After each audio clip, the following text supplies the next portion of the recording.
Quem te abandonou? Quem soltou a tua mão no momento que você mais precisava? Quem te deixou no teu momento pior de dor?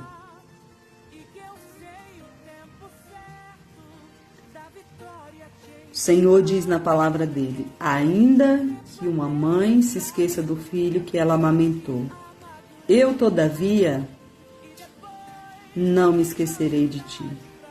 Ainda que as pessoas tenham sido cruéis com você, ainda que as pessoas tenham te abandonado no momento que você mais precisava, o Senhor jamais te abandona. E Ele fez uma estéril dar à luz. Ele pode fazer aquilo que aos homens é improvável. Aliás, Ele pode fazer infinitamente mais. Deus te abençoe.